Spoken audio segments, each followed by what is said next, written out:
Welcome to the Healing Practice Podcast, a space for navigating the natural seasons of womanhood and personal growth. Hosted by Claire Cleaver, author, counsellor, and practitioner, this podcast explores the key stages of womanhood, from the first bloom of puberty, through fertility and birth, to the powerful transition of perimenopause and menopause. Drawing on years of experience supporting women and families, Claire shares practical insights and reflective tools designed to restore balance, release what's been held, and support emotional and physical well-being. This podcast is about listening, understanding, and walking your path with greater clarity and compassion. Wherever you are on your journey, you're welcome here. This podcast is titled The Heart of Womanhood, Creating Space for Yourself. And this really is the essence of how to cultivate the new you as you go through perimenopause and into menopause. This is the starting station. And for a lot of women, it's like, where do I do that? I have no idea how to do that. How do I even have time to even think about that, let alone the words cultivate? It sounds like too much on your plate. And generally, when a woman is ready, when she is pushed to the brink, that is generally where she goes, enough is enough. I can't do it anymore this way. So you have to be pushed to the brink to go, right, there has to be a different way. And until you reach that point or that impasse, there's nothing driving you to want to change because things are going along kind of relatively swimmingly. You're managing, but when you're not managing and you can't work out what other skills that you can draw upon to get through your day, then that is the perfect timing for you to go, okay, let's do something different. And so because your head is already full of stuff, this is how do I empty that in order to create a little space, a little niche in this part of me that I can allow to be about me, to give myself permission. So it's like a reframe. So it's creating intentional space for you because it's pretty much, let's get dramatic, because it is a life and death situation. So your life has been going along swimmingly up until now, and there is a small death that needs to happen for you to be able to pursue this next doorway into a fresh you and a different way of viewing your life. So that implies a small death. Deathing off stuff is all about renewal. So it doesn't have to be like dangerous and worrisome, but it's important. And we do it in lots of other ways. But when it comes to us, it seems like risky territory. But that's what you have to do. So you have to risk that you have to death some stuff off in order to create the space for you to renew yourself, however that's going to look. And so the first thing is to take charge. I'm in charge of me. Not all of these other people are in charge of me, but you have to take charge of yourself.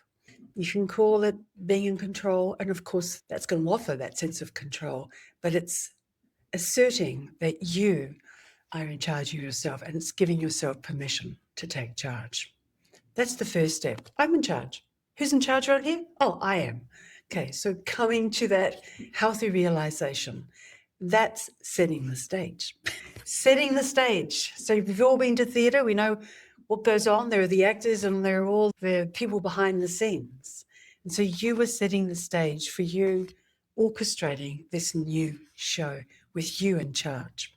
Okay, so instead of running from constantly empty, which is where you were at, and contemplating that life's looking increasingly bleak and there doesn't seem to be any way out of this, how to draw the curtain or walk through the door of something different, then you need to set this intentional stage of renewal. So that's the price for intentionally cultivating new resources and restoring yourself. That's what you're doing. That is exactly what you're doing. And that is a critical step and phase in the reclamation of you coming back to yourself. Every time your energy is depleted, something is lost here in your body. There is a losing of self. And it all can sometimes feel like you're being crushed. A client I know describes it as blancmange. I love that word, blancmange. We had a good laugh about it. Blancmange, remember blancmange? That wonderful, light, moussey air pudding that you put in a mould and you turned it out. But it was always, what's the word? A bit lackluster, really, a blancmange. Not much substance to it. And so when my client said she felt like blancmange, totally got it. And so that might be the way you're feeling at the moment, that there's on the outside, it looks amazing, this beautiful mold shape, but on the inside, zero substance, zero ability to be able to be able to bounce off and to be resilient anymore. That's just gone by the way. And another way of describing this, again, as clients say, that it's like being hit by a wave, smacked in the face, chucked into the sand, face plant into the sand with the weight of the water crushing you down. Incredibly frightening.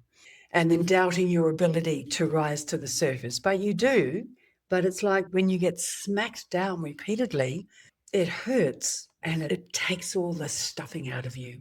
So you're going through a vital physical phase that feels like you're being attacked on all sides.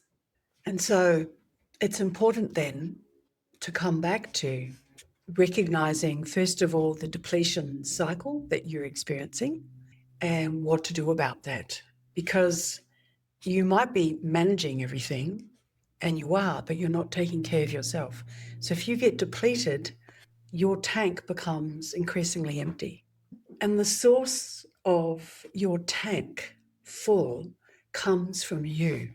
And this is what women are not taught as young girls. So there is this internal self, external self. And so this is the whole piece of coming home, that when we think of who you are on the inside, whether you call it spirit, whether you call it soul, it really doesn't matter. We'll just call it the heart of womanhood. I think that's a great title. Let's stick with that. So the heart of womanhood is the essence of what moves you, of what you understand to be, who am I? Who am I in this wonderful shell, whatever it looks like? How do I respond to the world? And so there is this intuitive knowing space. This is the heart of who you are. And from this space, this is a space that you check in with, the part that you relate and interrelate with the world. When we don't have that, we are reacting to what the world is doing on the outside. This can be tricky to teach if people don't get the difference. So, for instance, when I think of my mother, she was a yes person. So many women are yes people. I was a yes person too. We're all taught, women, good girls, we're taught to say yes, to be yes people. And I was a yes person too, and I was really good at it. And I still say yes in a way that I think, no, I shouldn't have said yes then. But that's the art of saying yes and no. And maybe sit on the fence a bit. But there comes a time in a woman's life when she goes, no, I'm sick of saying yes when I don't want to say yes. And so it's coming back to this place that we call home in the heart, for want of a better location, home in the heart. Who am I here in this space? And this is what's so critical about women coming back to themselves and giving themselves time to understand who this is, to check in with self, to welcome that part of you. And so I guess easy steps. I'm just thinking of ways that would be helpful for women. When I talk about a checking in, it's like when you experience something, how are you experiencing it? Let's think of something simple. Make a coffee. Let's do that. Something simple. Coffee, tea, doesn't matter, a beverage. When you make a coffee in the morning, is your mind focused on making the coffee? And if there are a whole lot of thoughts going on, then you want to empty your mind of the thoughts and come back to, I'm making coffee. So it's simply staying present in the thought, I'm making coffee. And is it for you? So let's say you're making coffee for you. I'm making coffee and this is part of my breakfast, or this is a break and this is what I'm doing. So it's slowing everything down in that moment of what you're doing. So that's the art of slowing things down, one thing at a time. Yes, of course, you can still be thinking, because you will be thinking, but it's being focused and present in that simple act of whatever it is that you're doing. And then checking in with yourself. How am I feeling about making this coffee, or whatever the act is? So that you're actually noticing what the dialogue is between your internal state and your external state. That would be a simple way of starting to work with being more inner directed. And then as your day goes on, notice when you're in panic stations, you're rushing to do things, and there's this catching of your breath, and you're sitting in this kind of high chest state, and your head is full, and then the phone rings, and that's the last thing you can manage, and you're about to lose it. And at that point, you absolutely have to take a breath. And the simplest way to catch yourself in that intolerable kind of high anxious, almost panicky state is to take a breath, hold for a couple of seconds and let it go. So the whole point of holding the breath is to capture that moment of panic and let it go. And if you do it a couple of times, and then that helps to restore your nervous state again. So simple state of nervous system regulation. Let's keep it simple. Nervous system regulation. And you can do that 2 or 3 times. After you've done a second breath or a third breath, you'll notice that my chest feels a bit more expanded, like there's more room to breathe. That's what you want. And the more you catch yourself in moments like that are deeply distressing and stressful, you're able to, I responded. Maybe you reacted and then you went into response mode. And that's what you want. And then let go of the judgment. And so as you can see, it's not just 1, 2, 3 easy steps. There's a whole lot of stuff going on. But the judgment is the big thing, the critical part of you that says, well, you used to do this. Why can't you do it anymore? That part that piggybacks on you. And honestly, that's when you need to talk back to that part. And that helps you to learn the skillful art of saying no. So you start to say no to these little parts of you, these little part-time personalities, which is what they're called. The part-time personalities are, she's so capable and efficient. She can do anything, everything. We will ask her to do this. That person, Miss Perfect over there, that person. So these are part-time personalities, and we've all got them. And the person that gets all resentful, that, oh, why did I say yes? And because I've always said all that sort of stuff. So it's recognizing when your part-time personality turns up, and they do quite frequently. It's like, I'm saying no to you because I'm saying no. And so that's how you start to learn the art of saying no to those parts that you don't need. Yes. So it becomes this nice sort of, what do we call it? Sorting the chaff from the grain and the distillation of fine wine. Women are always called that when we go into maturation mode. So all the dregs sit at the bottom, right? And so this is how you can do it, by catching yourself in those moments that cause you distress, and you know that there is another way of doing it.